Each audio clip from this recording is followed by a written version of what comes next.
Welcome in for another episode of Bruins Tape to Tape. We're doing a special mid-week, mid-series episode after Game 2, which happened last night. Today is May 9th, and we're joined with a couple of special guests to help with a conversation.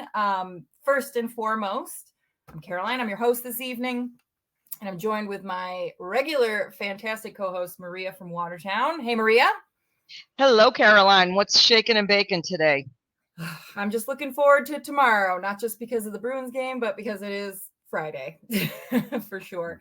And we are also joined by our favorite Too Many Men friends of the pod. Moe and Adrian are back in because, full disclosure, last night I did miss part of the game. Previous commitment to book club. Go book club. But I wanted to make sure we had a good, well-rounded conversation about what happened last night. So brought in our usual favorites. So, hey, guys, how's it going? Oh, It's going. How you guys? Thanks for having Welcome us. in. Thanks for talking a little hockey with us. And it's nice to do it in a face-to-face space as opposed to our Discord. Finally, right? Everybody should come in and join, even if you feel like you can't contribute to conversation. Of course, you can contribute to conversation, but you should also just come in to read and watch and laugh. And then next thing you know, you're going to be part of the conversation. So that's my plug for the Discord. So before we dive into what happened last night, one of the final loose ends of round one that I think we all were expecting, nobody was really surprised. The news coming out of Toronto today, and the Maple Leafs are now in the market for a head coach. So Sheldon Keefe has been let go after, I believe, 5 seasons in Toronto, which I was surprised at the length of time that he was there. For whatever reason, I thought he had not been there for nearly as long, but he's stuck around. What are your opinions? Do you think it was just kind of one of those things that when you have a disappointing season, it's just what's done? Do you think there was something specific about him? What's kind of your initial reactions from all of that? Should I go first? I mean, listen, you can hire and fire as many coaches as you want in Toronto, right? But until you do something about changing your institutional approach to building your team and developing a culture and a sense of leadership, I honestly don't care who you bring in there. Yeah. I don't see much changing. And, unfortunately, this is how sports works. You can't go out and fire an entire team because you've signed these players to these crazy contracts and deals. So the natural fall guy is the coach. Now, I don't know enough about him to say, is he a good coach or is he a bad coach? One would think with the abundance of talent that he had available to him, that you would be able to have gotten past the first round of the playoffs more than once during your 5-year tenure. Now, easy for us to say, easy for us to say because we have found ourselves in similar situations as well. Yeah. We're in this based on one bounce, like one bounce the other way, and we're talking about Keith getting potentially around our guy maybe being on the hot seat. Yeah. Is he gonna easily find a job elsewhere? Is he good enough, you think? No, I think so. A guy that I feel like has a lot of depth to him as an individual. Like when you think about like a Sheldon Keefe team, and I'm trying to, I just don't know. Like I don't, you look at him and the guy just screams vanilla to me, and I don't know whether or not. But is that the culture and the what he had to work with, or is that him? Right. That could be more like the core, right? That could just be vanilla and boring. I mean, looking at him, he's been a coach since 06-07. Where right? Not an NHL coach, but I mean, he's gone through the ranks to go up. Yeah. He started in the CCHL, went to the OHL, AHL. I he's not a bad coach. Toronto played hard. They played well. Yeah. You know, they kicked our ass a few games. So I think he'll get someone. Might be interesting. What's this coaching situation in Utah? I think people were talking about that a little bit. Right? Maybe. Are they not taking? I thought they took all hockey operations. Could be. Yeah, I don't know. I haven't looked too much into it, but that might be an interesting. Well, here's the conspiracy theory I heard on Spit and Chicklets recently, which I think is kind of intriguing. The conspiracy theory is that Kyle Dubas is now in Pittsburgh, and Mike Sullivan is, maybe a little disgruntled. So maybe, Mike Sullivan walks away. He brings Sheldon Keefe in, and Craig Berube winds up getting the coaching job in Toronto. That's their and listen, say what you will about those guys, and I know, I enjoy listening to them. It's not everyone's, flavor du jour, but they're locked in. They've got a lot of connections, in the league. So I know that they've thrown some shit out there in the past, but this is something that sounds a little plausible to me. Yeah. You don't think they'll go after Chris Kelly like Ottawa wants to? Ottawa hired a head coach. Oh, did they? They did. Yes, they did. They did yesterday. So it'll be interesting. And San Jose needs a coach too. They've got the #1 draft pick coming to them. Yeah. So who knows?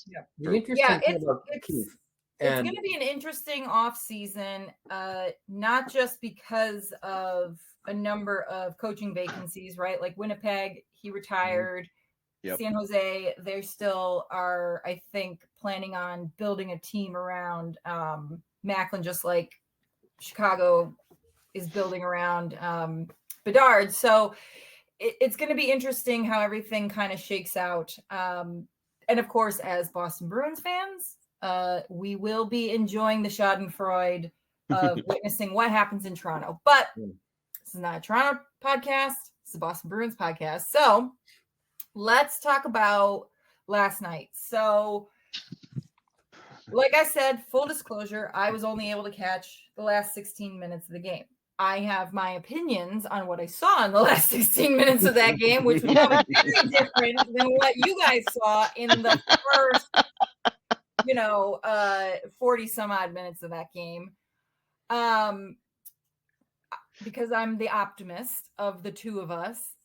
Let's talk about what was good, right? Because I think we're all kind of on the same page about the fact that we're just happy to be here. And so let's just ride that wave. And so let's talk about who are we giving stick taps to last night? Why don't you guys go first? Tell us who gets stick taps. Well, you want to lead? Yeah, stick taps for what? I mean, I liked Marchand's game. I thought he had a, not scoring wise, but that hit on Kachuk was phenomenal. Oh, that was nice. Early on, that just sent him flying. And then the whole Montour 6 goals celebrating in his face, just kind of sticking up for his team. There wasn't really that much to like, I don't think. I mean, maybe the shot blocks probably were the best thing early on, but of course all our guys got hurt blocking shots. Yeah, I have a tough relationship with shot blocking. It's like not something you really want to applaud, but it's not great. No, but a necessary evil this time of the year. Indeed. But can cost you if you do it too much. Right. So exactly. If I had to pick someone, I'd go with Marchand just for that kind of leadership and stepping up. Yeah. I give a stick tap to Coyle for getting his first of the postseason. I'll give a stick tap to the first 18 minutes of the game. Yeah. I'll give a stick tap to Olmark for coming in. Coming in cold. He did his thing, but and then he let one in. But what are you? It's not easy to be the guy that's like you go in, and he did what he was supposed to do. So give him some acknowledgement. And wasn't that one like Barkov power play goal just left alone? Yeah, Forbert. No, Forbert just left him like out on an island by himself. I'm not quite sure where he was or where he thought he was or what he thought he was doing. So that was pretty pitiful. That's in the penalty box, Mo. I'll give a final tap to everybody on that team that decided that it was in their best interest to create a spectacle so large that what they ended up talking about the next day was not the score. Yes. Yep. I think you bring up a really good point, because it's something that we've kind of talked about throughout the season, where there hadn't been consistency, shocking, in the team kind of rallying around, maybe in the 1 minute it's the captain or someone else, that physicality of the game, right? We've talked about that a couple of times, where somebody is getting a little bit roughed up, and there would be instances where fellow teammates were not coming in to defend their fellow teammate.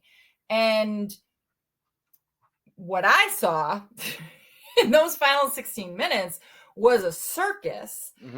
But what I'll say is it was good to see every level of personnel stepping in and kind of taking on that responsibility to say, like, no, we all are going to protect ourselves no matter who we are, right? Like, you want to talk about, of course, we're all expecting Marshy, and I don't remember who he ended up getting kicked out with, but Montour. I think that was the whole Montour thing. Yeah. But then to also see the likes of David Pasternak. Now, I have opinions on the fact that someone like Matt Tkachuk went after and agreed to a fight with someone like David Pasternak. Like, you need to be having those disagreements with people in the same class as you.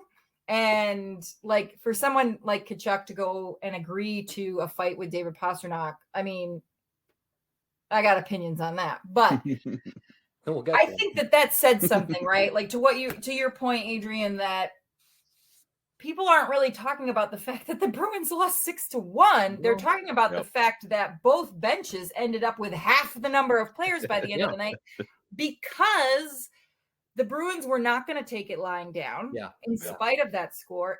And I don't know about you, and maybe this is just recency bias, but I don't remember a postseason where I felt like the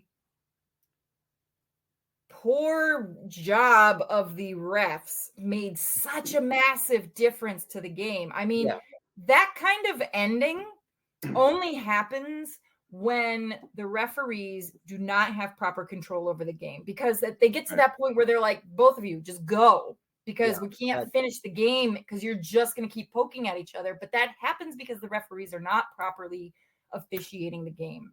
Yeah. Well, it started early, where it wasn't like little stuff, but they would call ticky-tacky stuff on Boston, and you would see the obvious, and it would just go. And it's been like that the whole postseason, though. I need to ask you guys this. The whole time. When did the Florida Panthers turn into some kind of, like, fucking hockey royalty in the league? Well, it was after. I don't understand this. I just don't understand this, that they are allowed to continuously display rat behavior. Yeah. And it goes either unnoticed, unpunished, or both. And you know what? As players, I would add applauded to that as well. Applauded for it. But I would say applauded as well. And right. Applauded by the media. Yeah. By the media. Right. Oh, look at how hard they play. Look at how tough they are. Right. There's tough. And listen, every team has a rat on their team. And if you don't, you would love to have a rat on your team.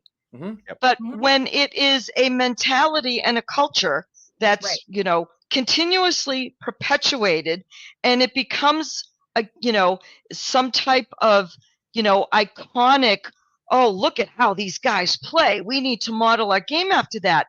It's just such bullshit. It's just such bullshit. And which I would be fine with it if the standard was the same for the opposing team, but it's not. It's not. And I'm not just talking about the Bruins. Right. it doesn't feel like it is, right? Right. Maybe we have a little bit of bias, but I think if you watch it almost without that bias, I think you would still think that there is that bias for the one team, which is usually against Boston. And if you listen to the media or the announcers, when there's almost a goal scored by Florida, it's always what a great play by Florida, not this great save or this great thing. Right. If I'm thinking correctly, the Coyle goal, everybody was kind of quiet. And then the Florida goals, they're like freaking out about how amazing they are. Right. You know, so it makes it frustrating. And there's almost that's why everybody kind of hates Boston, because the media plays into that. And it's got to stop. Absolutely. Absolutely. I mean, we saw it in the previous round when how many people on national TV were openly pro Leafs? Yeah. Look, even Biz. I mean, that's still people that don't understand the game too.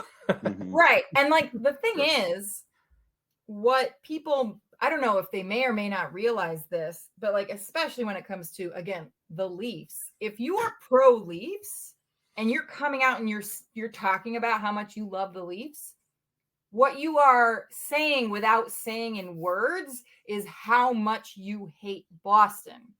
Yep. Right? Because that's what that means. If you're a Boston fan or a Leafs fan and you stand in front of everybody and say, I'm a Boston fan, it means you hate the Leafs and you hate the Habs, right? If you're one of the two of them and you say, I love Montreal or I love Toronto, you are also saying at the same exact time, I hate Boston.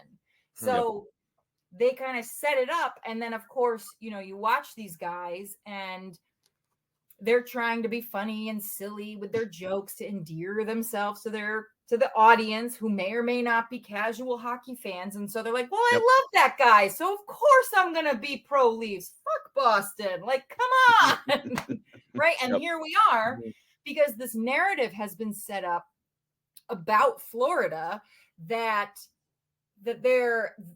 it's bizarre. It's like they're simultaneously expected to win, but then are also the underdogs, even though Boston is the underdog, which I don't understand, because if you look at the whole year of 82 games, Boston owned Florida.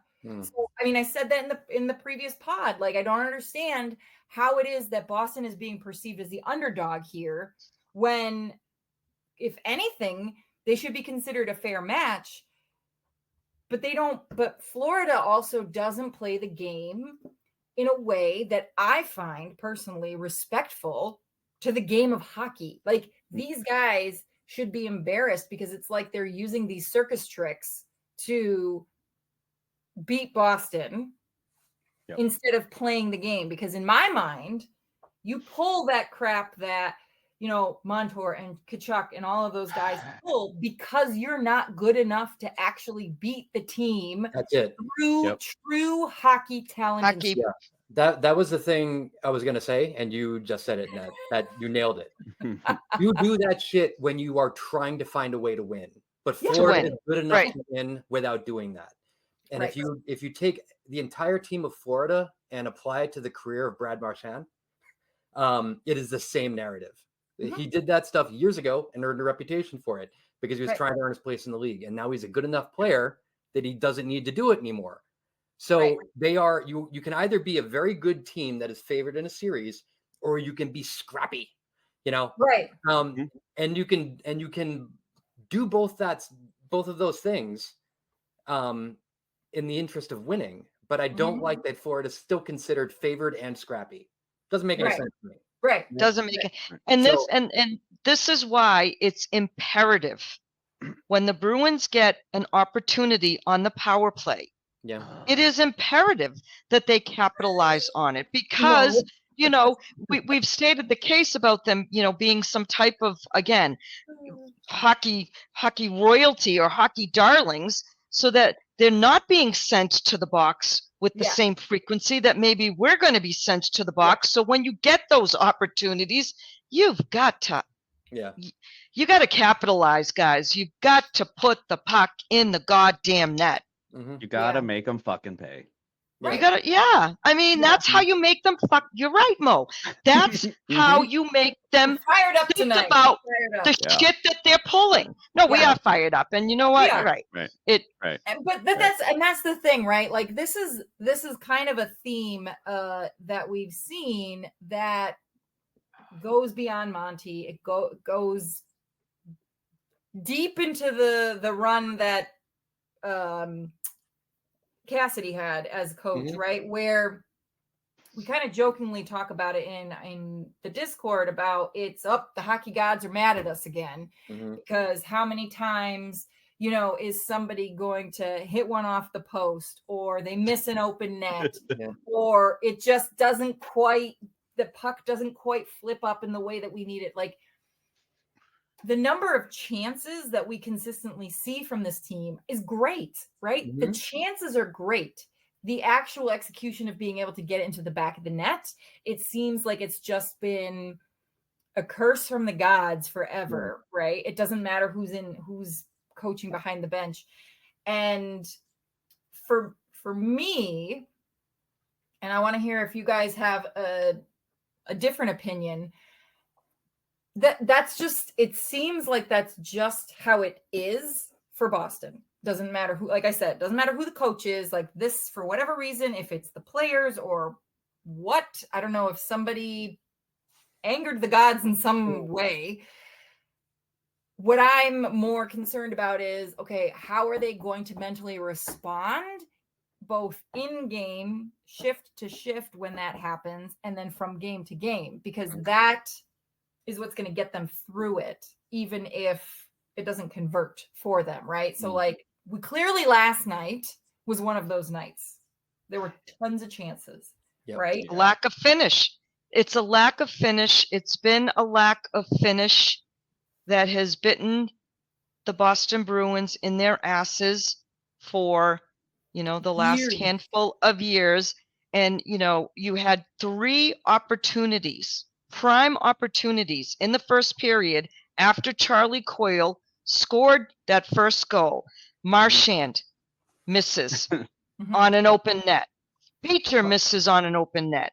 Charlie Coyle rings one off the top pipe. Crossbar, off the pipes. So it's those types of things that even if just one of those goes in, it can change the potential trajectory of the game. Quite true. Yeah. I've said it to my parents. I'll say it again. I think the Bruins have too many passengers on this team. Explain. Guys that so you get little spurts out of, but not effort the entire game, right? You always see you'll see DeBrusk, right? DeBrusk is skating constantly. Even Boquist. I don't think he's had a good last couple of games. I think Boquist is probably fighting something, but I won't say his name. You guys know what I'm talking about. But JVR hasn't had that, like that next gear where he's been going for it. Braz is starting to get there, which is nice. Freddie is not there for me. I need someone to take a 45-minute show and tell me why Freddie's good. We'll deal with him later. That's a summer episode. Yeah. And the first you get there with your PowerPoint presentation, and don't worry, I'm working on it. Good. But there's guys that are just watching too much of the play and not creating plays. You need more guys like Marchand was when they won the cup that are almost too selfish and go hard in the net. We need Costa to shoot. You need Zacha to shoot. We got to stop. Even if the shots are blocked, that'll injure guys or give them the bruises so they don't play. We need guys to hit more, be more physical, shoot harder. Just take a slapper if the guy's standing there. Shoot it at his head. Who cares? You're leaving one guy out of that, and Adrian and I probably have plenty to say about this guy, right, Adrian? We'll get there. I have a point. I already said my guy. So what Mo had said, and all of you, that for all of the empty nets that we missed, Florida has like twice as many. Yeah. Well, that's relief. There were so many that makes you feel a little on better. Florida where I was like, oh God, that's a good one, because the game could have. and I try to take those with a grain of salt, because if a puck's on edge, you're not going to get it where you want it to go. It was there, but you don't have it. That was the Marchand. The Marchand one, that fucker was bouncing. It was bouncing, and he wins the prize for, I'm going to get as close to a 0 angle shot as I can, because our team really seems to like to go, if I can get this in from behind the net, that's my goal for the season. Yeah. But he didn't have it. And who was it? Beecher? Like, he got a stick on it, but he was too close. He was too close. Yeah, he got too close to that. And this goes to the second point that Caroline made, is that, like, you're going to get those chances, and a bunch of them aren't going to go in. But can you focus enough to keep doing it? And we lose the focus, and Florida doesn't. Right. Yep. And that speaks to Moe's comment about passengers. And I would agree with that. I also think that there's 3 parents on this Discord. And there are times where you go and say, hey, can you go put your shoes on? And they're like, right. And then like 5 minutes go by, and they're like, what? Sorry, what? And on national television, we have seen Marchand smack his stick on the ice during a timeout and be like, put your goddamn shoes on. You know? Yeah. So like we got a whole team off their meds right now. And just sort of skating around, not really being like, wait, what are we doing right now? Yeah. Teeth, right. And then they'll walk right past the bathroom and go into their room and do like whatever. And that's sort of our team. And we love them because they're cute. But like they also piss us off a lot. Anyway, let's talk about McAvoy. Maria, you want to talk about McAvoy? Well, let me ask super quick, because one thing I don't know if this is gonna make me feel better or make me feel worse. So obviously we have those games where, again, I just chalk it up to the hockey gods, right? Yeah. So in the previous pod, I had said, watching that whole game and watching Bob, that he was beatable. And I don't know if it's that the team could see it and that helped motivate them to stick with it, you know, mentally and emotionally, to just keep going and going and going, because they knew that it eventually something would go in. What was your take on Bob last night? If they'd I think he's still beatable. I don't know. You guys can disagree. I think he's still beatable. I think he's fighting the puck a little bit. If they stuck with it mentally, could they have still gotten, it's not that he was better necessarily. You can apply that to the 2 Toronto games where we had no shots. Whatever it is, I don't know why we're not getting shots. But you can't, let's let's Madden this. You can't score if you don't shoot. Right. You are not going to win a game. Yeah. And I'm no expert, but you are not going to win a hockey game if you only get 3 shots in 22 minutes of play. Yeah. Right. Yeah. And they you're just not going to win. Yeah. Weren't they like shotless in 10+ minutes again or something? Oh, it was third or something almost 15 minutes. Almost 15 minutes. 20, because it went. I heard them say how they were shotless in the second half of the second and the first half of the third. So they were effectively shotless. Like when I turned this game on, they had 12 shots on goal. Yeah. I was like, that's horrific.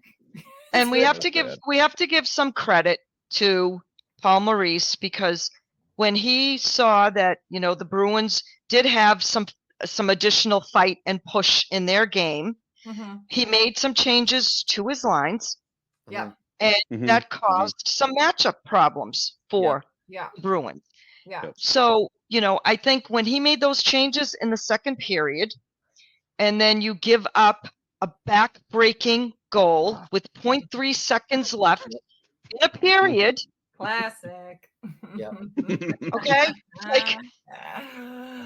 So, you bring up coaching, and don't worry, Adrian, we'll get to Chucky. Don't worry. I don't know if we want to talk about Chucky. We have plenty of time. Plenty of time. He's got plenty of time himself. Yeah, right. So last week we put our coach. We gave him the stick taps, right? Because he did do some things that were monumentally positive for Game 7 for the Bruins in those coaching choices, and then also continued making some really excellent coaching choices in the first game by calling that timeout in the middle of the game, right? Which is like really unheard of. I mean, it happens, but what are your thoughts on how he was handling and managing the game yesterday, and what is your opinion on the timing of the goalie pull? Because before you dive in, one of the things that I have talked about on the pod, and I know we have kind of discussed in the Discord, is part of the reason why you do still want to give Linus Ullmark an opportunity to play a game isn't because like, oh, yeah, Sway's hot. Yes, of course, he's doing his thing. But when you find yourself in an emergency situation where you got to bring another goalie in, you have now left Linus Ullmark in a position where he is now very cold. So you got to be really careful about how you get him into game action, right? So thoughts on Monty's overall coaching approach and decision around when he made the switch. What do you guys think? Maria, you want to go? Yeah. I'll go first. Okay. So You got thoughts. Yes, she does. I do have. I do have. Yeah, I always do, and I always say whether they're right or wrong. I'm just gonna talk. I don't, I was not surprised that he made the change. What I was surprised is that he waited until there was another goal let in and then pulled him. And so I have a school of thought regarding that. So one could say, why didn't he just send Linus out there to start the third period and pull Sway? Yeah. My school of thought is, and far be it for me to defend Jim Montgomery, but perhaps in doing that, he was sending an additional message to his players that said, listen, this guy's been busting his ass for us the entirety of the playoffs, carrying us, and you guys are giving him nothing to the point that I need to pull him from a game where virtually all that had gone wrong was not on him. And for Linus, he has said on more than one occasion, I'm going to be ready. I need to be ready when I'm called into action. Those are my. So are you in favor? Do you feel like you should have started him in the third, or were you against leaving him in? I would have preferred, I think, having Linus start in the third. Okay. Just from, a cleaner standpoint, even if it's just for Linus. For Linus's sake, right? Because again, he's been sitting there, but in Montgomery's defense, Linus has said in the media, right, when asked, I just need to be ready to go when I'm asked to go. Whether it's the start of a period, the beginning of a period. Right. Yeah. How do you think, thinking about how Swayman has performed over the last 8 games, 7 games at this point, how was his game and how did Ullmark look in your opinion? I don't know, Adrian, what do you think? How did the goalies look last night? I don't think any of those goals were on Swayman. Although I have heard the comment that he should have passed to Forbert, which is not something I got caught in the game. But on retrospective, interesting. I saw it that like he had Forbert clean on the other side, and he opted to pass to Wotherspoon. I don't know whether or not that was the one that Chucky whiffed on the clear. But it was 30 seconds before that happened. But that was the thing that I was looking at because I was still mentally griping about it. And then I was like, oh, good, we got it out. No, wait, no, we didn't. Never mind. It's in the back. Oh, no. But then the other two, I mean, I honestly think that it literally like half of the goals were Chucky had direct involvement with. But that pass notwithstanding, he was fine. And literally seconds before that period ended, I had just typed into the Discord, okay, we got out of the period. Let's regroup. Yeah. And then it went in. I think the idea of putting Ullmark in to start the third is a interesting and probably valid take when viewed in retrospect. But down 3-1, I still feel like that game was somewhat gettable if the rest of your team wakes the hell up. And they did not. And so then you can go back and go, well, optimally, Allmark probably could have started the third period. That kind of sends a better message to everybody. But I kind of put myself in Monty's shoes and go, guys, come on, we were like a second away, and we're down 2, and down 2 is not out. No, absolutely. Sway's playing fine. Everyone tighten the game up, get out there. But again, that leads to discussions about how much they even had in the tank, and how Florida had just decided that they were not going to lose a game. And it's folds. It's like it all kind of comes together. But certainly, if you were going to write this story, you would say Allmark would come out in the third, because that sends a clearer thing. Yeah. But I kind of felt going in, it's like, all right, guys, you got to wake up, because they're coming. I almost feel like Monty thought maybe it wasn't a winnable game, seeing what was the breakdowns, some of the mental mistakes that were being made, and we'll get to all of that in the penalty box. But to your point, Adrian, even the pass that you referenced with Swayman, giving it to Wotherspoon as opposed to Forbort, again, maybe a little mental fatigue.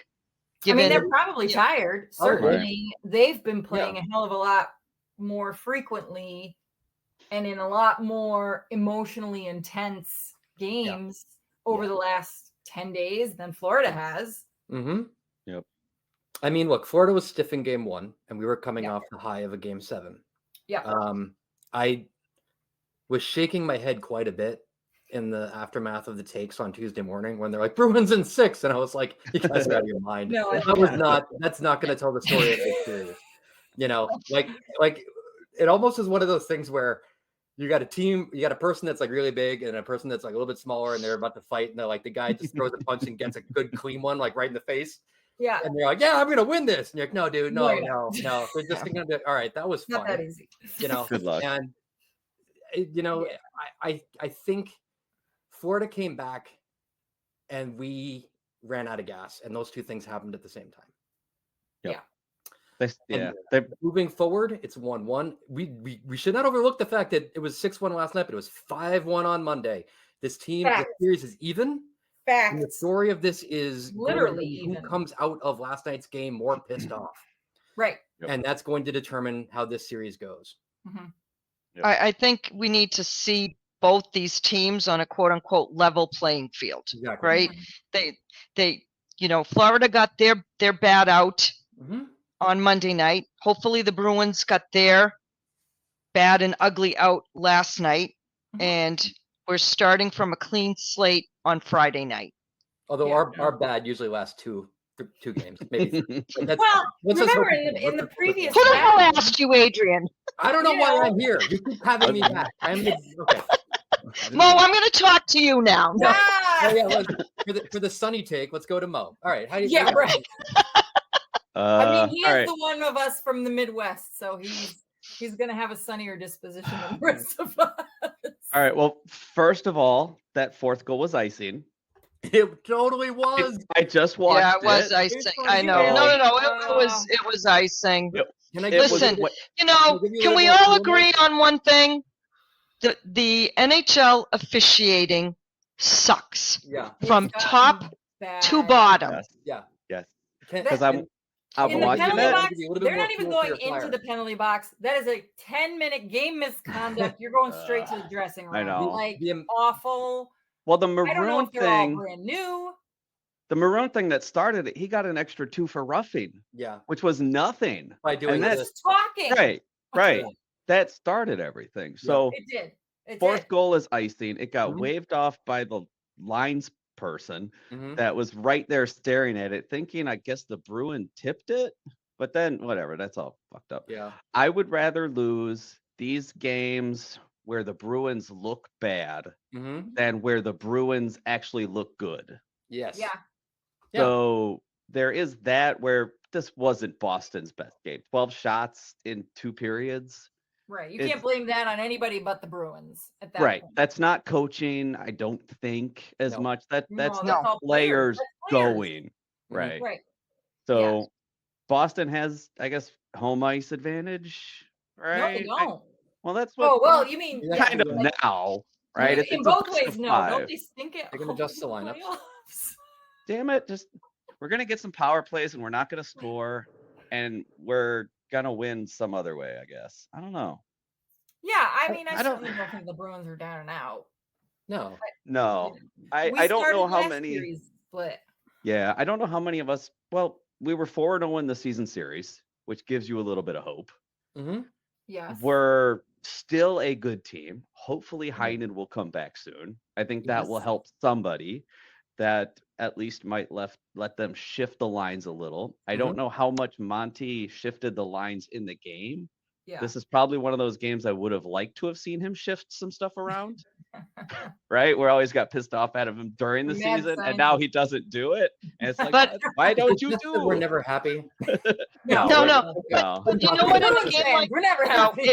If I got into Monty's head, and if I'm in his head, and you're seeing the the breakdowns, and the lack of a skating game, the lack of energy, don't you say to yourself as a coach, it doesn't matter who I put with who anymore.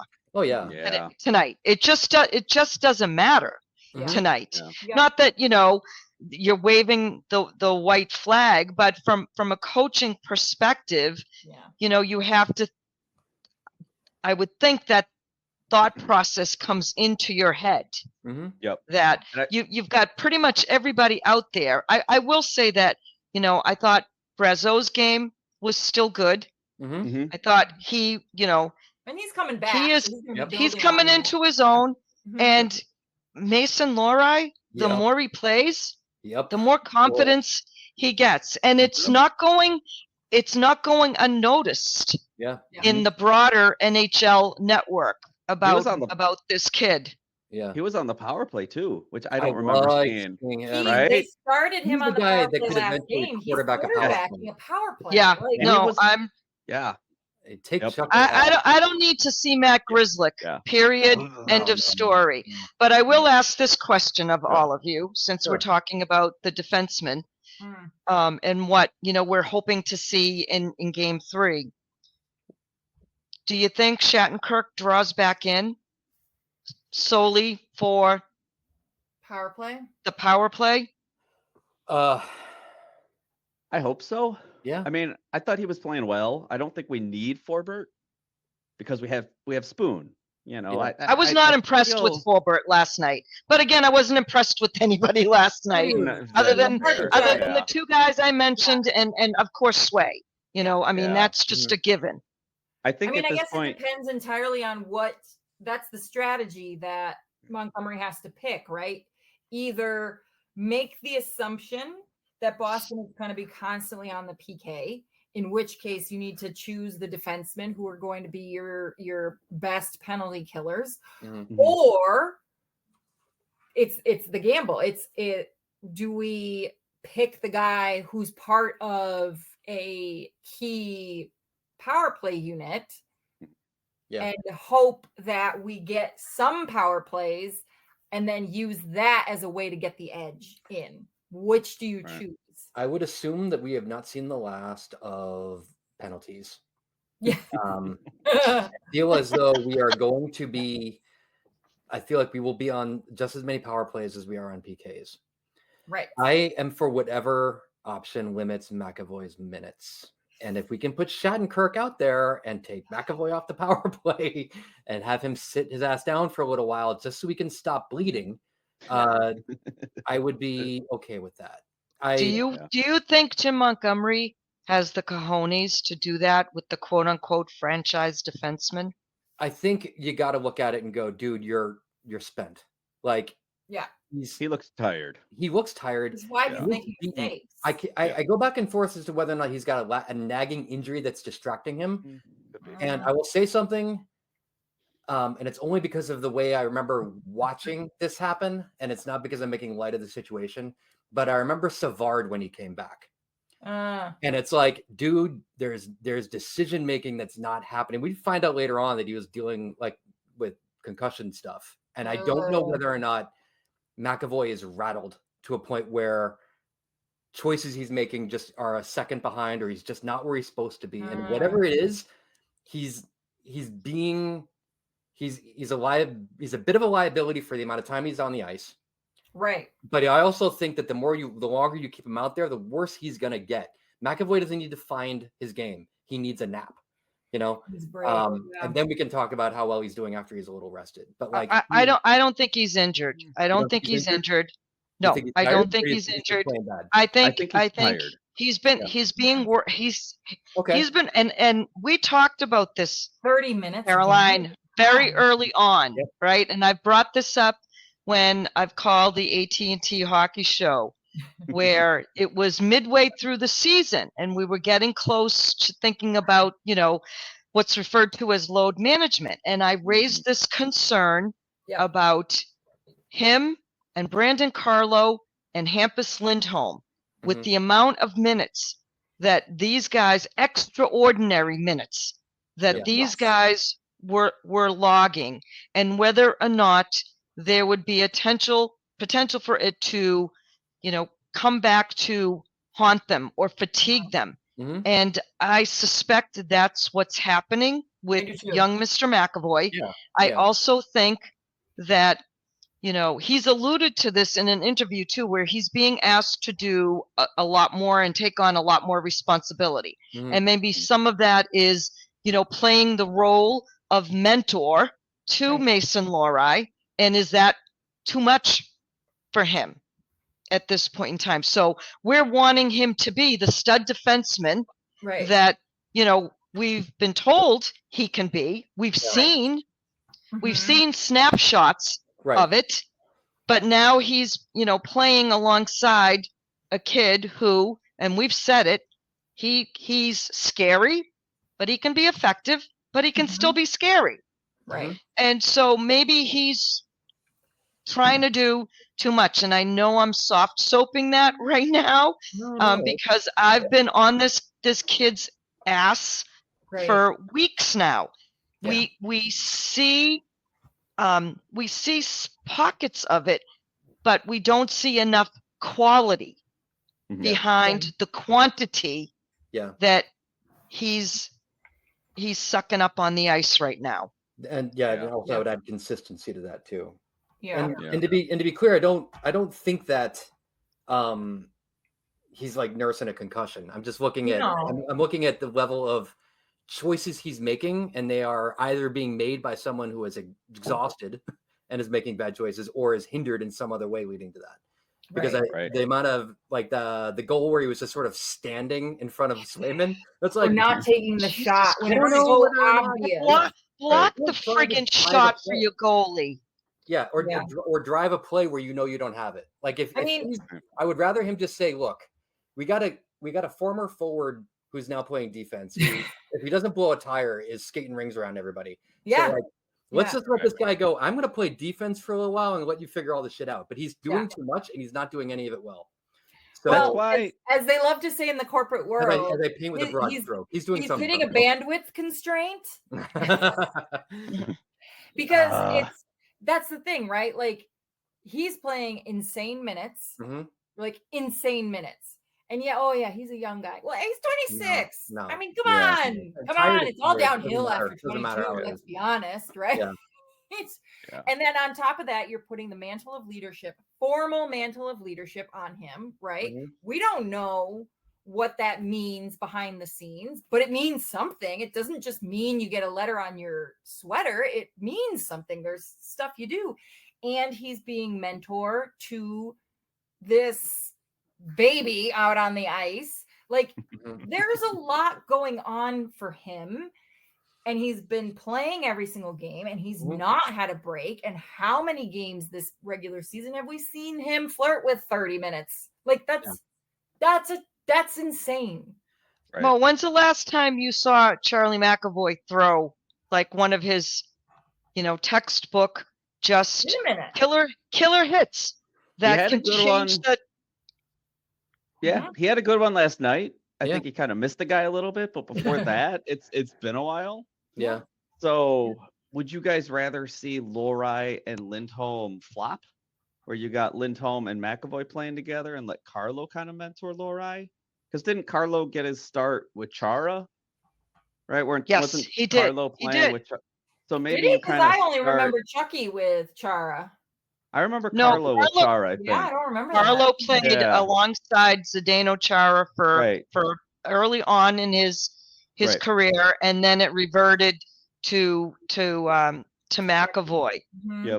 Yep. So would you rather? And that might be a better situation, just because Brandon Carlo seems to me more of a steady, stay-home defenseman. Yeah. Well, he's a defensive defenseman for sure. Yes. He's a different kind. Yeah. And I see Charlie more like, I think, correct me if I'm wrong, but we'd all like to see McAvoy more like Adam Fox. Yes. I think there's that constant comparison that they're always like, they're just waiting for him to take that on. And it's like, okay, but he's 26 years old. Granted, defensemen tend to mature at around 28. So he's not there yet. But like, maybe there's this expectation that he is to be this thing that maybe he's not meant to be. Right. And maybe I think he's great defensively. I think he's really good defensively. He's physical. He's strong. He's good in his own zone. So let him play with Lindholm, who is better being that rushing defenseman. Yeah. That's what Lindholm is good, is when he carries the puck up.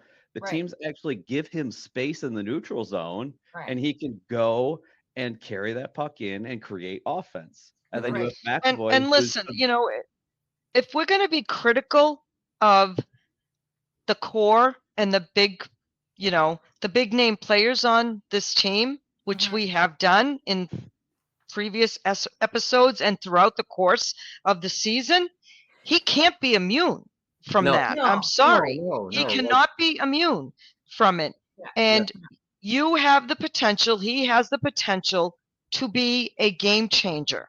Yeah. And he needs to start playing up to that potential. Mm-hmm. Yeah. Well, and quite frankly, maybe we need to be resetting expectations. Again, I work in the corporate world, so let's circle back and reset those. What are our expectations at this point? So can we reset his contract then too?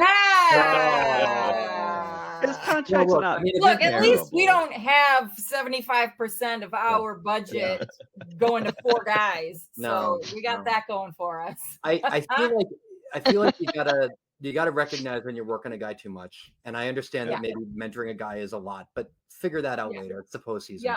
I think that you can see a guy who's out there suffering. And if you're going to argue whether or not it's a good time to pull an effective goalie, to put in a different guy to just, take the load off it, you got to be able to look at a defenseman and go, yeah, dude, you're like 5 minutes from dying.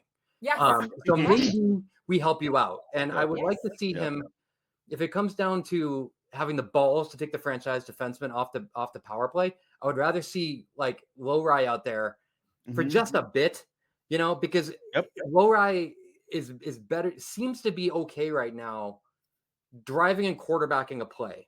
Yes. Whereas when the puck comes to McAvoy on the power play, and it's driving me nuts all year, you can quote me on this, Caroline, because months ago, he's got to take 4 or 5 sweeps with it. What's his face? Subban was saying, he called it dusting it off, which I loved. But like, he literally, if he just shot it or did something with it, but he literally is like, everybody, you say you got the puck now? Okay, now let's see what I'm going to do with it. Right. A chance to see that I have this puck. Am I going to shoot it? No, I'm going to pass this to Pasta. Right. Well, I don't like that anymore.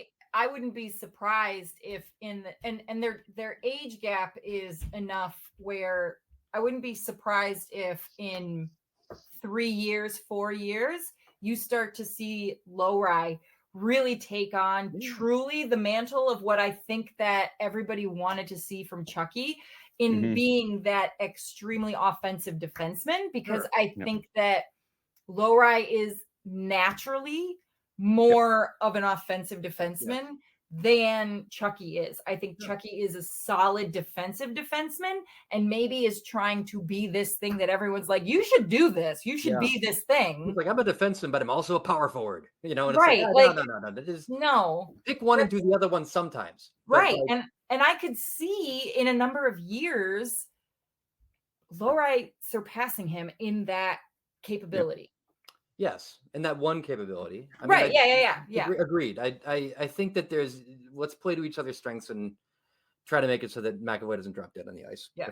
And I think Monty himself, kind of in a soft and gentle manner, as he did with Pasta, called out Charlie McAvoy in his commentary. And, I'm paraphrasing, basically saying, he had a rough night. He needs to be better, but everybody needs to be better. So, maybe there will be some underlining motivation from that tomorrow night. And again, this isn't a, let's beat the crap out of Charlie McAvoy, but it has been something that has been noticed. It was noticed during the Toronto series, and now it's continuing on into this series, and it needs to be talked about. Yeah, exactly. And for me, I don't need McAvoy to be a power play specialist. Nope. He can just be a 5-on-5 load eater. It's fine. You got Lowry, you got Shattenkirk. You're gonna have people come in later. Yeah. Right. He's decent on the penalty kill. I think he can play it a little bit, right? I think he plays penalty kill some, but you got Carlo who can penalty kill, Spoon who can penalty kill. Yeah. You can rely on those guys. Let McAvoy take over the 5-on-5, where I think he actually does much better than power play. Usually that power play is stagnant because he does dust the puck very off. stagnant. He does just hold it. Yeah. And it gets frustrating. It's a bad look. So just, it's fine. We don't care. I don't think the fans care. All we want to do is win. Whatever helps us We win. just want to win. It doesn't matter. That's all we fucking want. He was playing in that role when we didn't have alternatives. But now it seems as we've though got we do. choices. We've got some choices there. Yeah. Yep. And it says a lot for me to be saying put Lowry on the power play when I know you were the most terrified of them all. Because he's a goddamn liability in that. But he hasn't. He only did that once in the last couple of games. So I'm like, good. PK1, go. You're in. Oh yeah. So it's once a game. That's okay. So thinking about tomorrow, because I want to start to wrap things up here. Oh, we can. I know. We can talk forever and ever. And if everybody likes this conversation, like I said, join us in our. We haven't even talked about fight night. Well, yeah. It felt like the Dallas Stars game of like 2011. There were like 4 fights to start the game, or one of those old Montreal Canadian games. Yeah, there weren't there like 2 goals right away, and then the gloves were dropped. I mean, I didn't even get to my seat in the balcony, and I missed 2 goals and fights. Well, I have a feeling we'll have more opportunity to talk about fight night because last night wasn't the only night. But I thought the Bruins were going to come back because there weren't enough players on Florida. I know. I know. Some team was going to have to forfeit. Yeah. They basically only had enough guys your worst people. Lines. Right. But I do just have to get this off my chest though, related to Matt Tkachuk. All kidding aside, okay.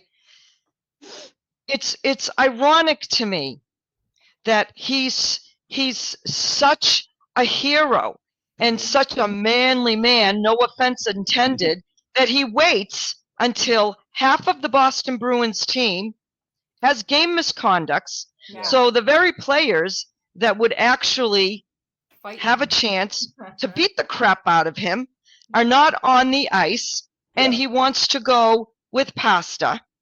Okay, and Pasta, God bless him, to his credit. Permission, by the way. Did anyone catch that?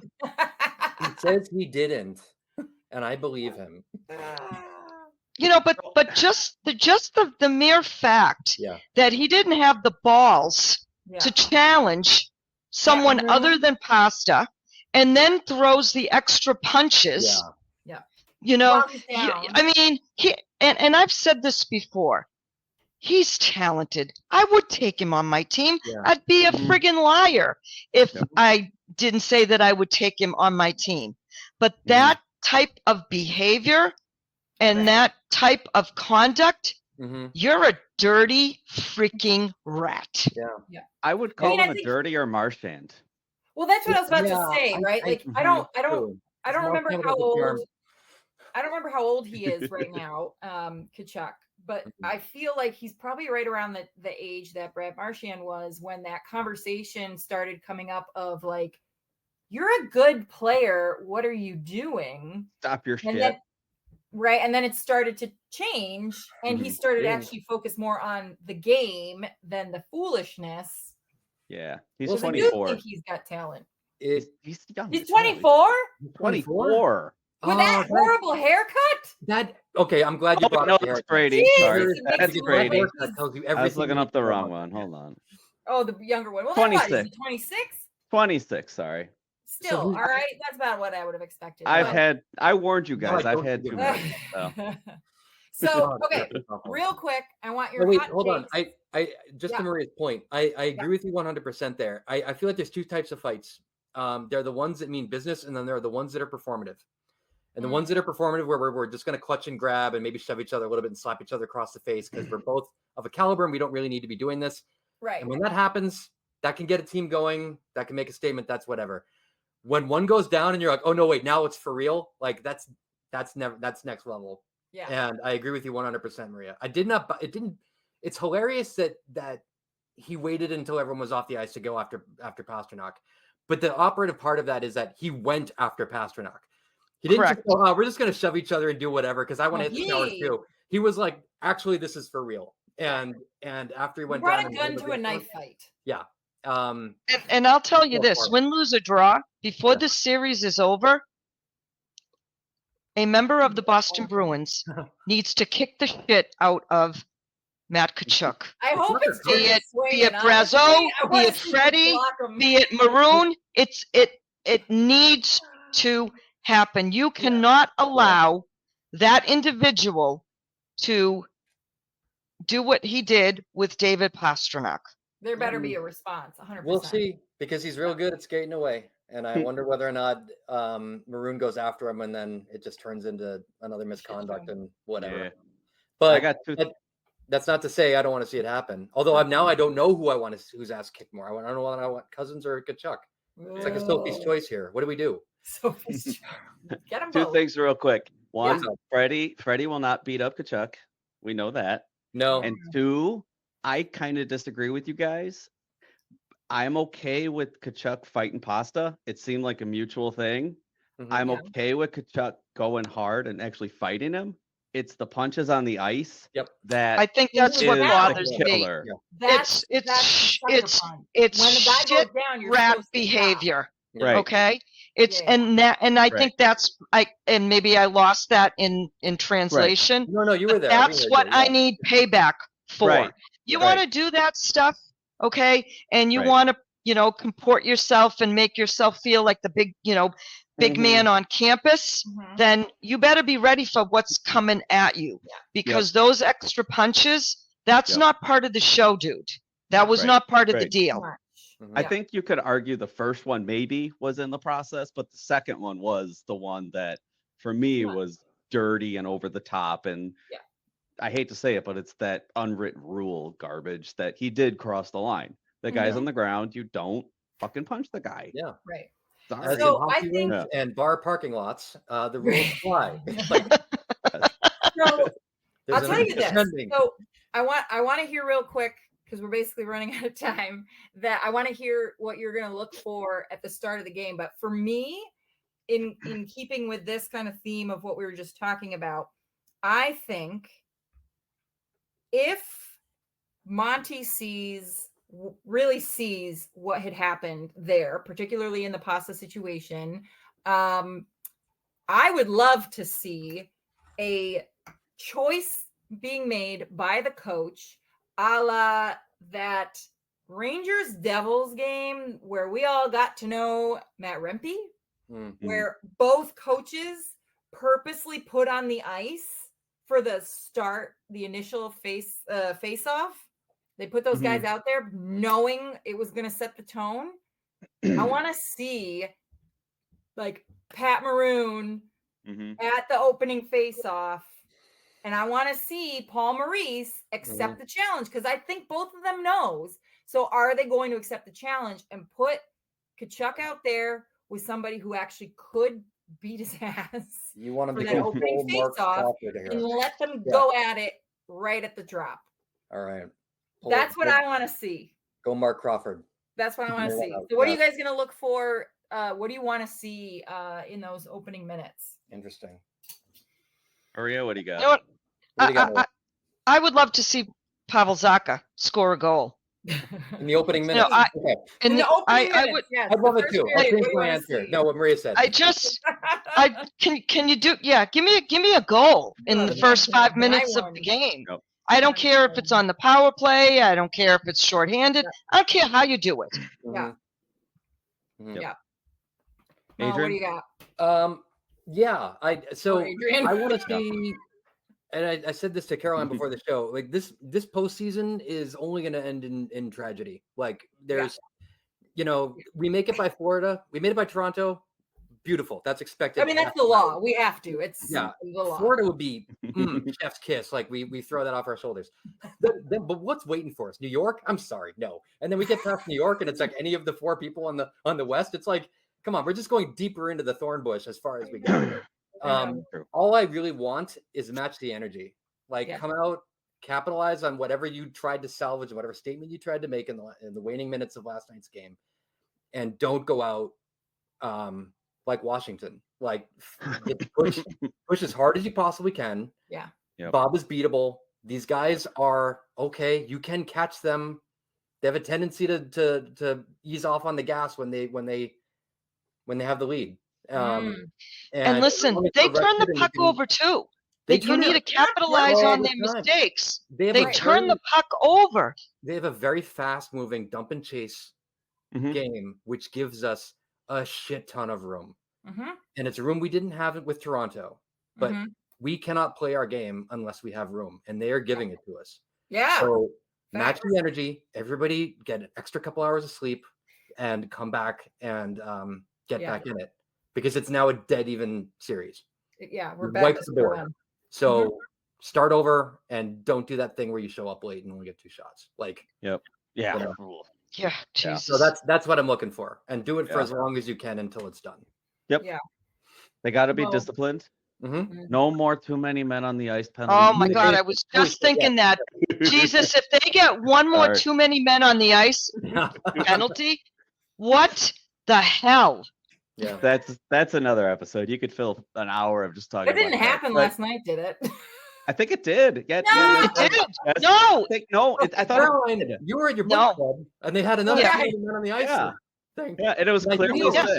Do we agree that is sort of where the tenor of the game began to turn? I feel like that penalty was and then it was just started sliding.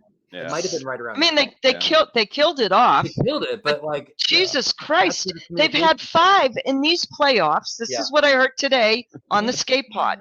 The Bruins have had 5 too many men on the ice penalties during the playoffs, where all of the other teams combined who are still playing, all of the other teams only have 4. Oh my God. That's insane. But I think outside of that, we need a shot mentality. Yes. Bob is beatable high glove. God, is he? That's where Coyle went, and he just stood there like the Statue of Liberty, didn't do anything. And I think we almost need to shuffle the lines. Let Marchand, Coyle, Pasta start.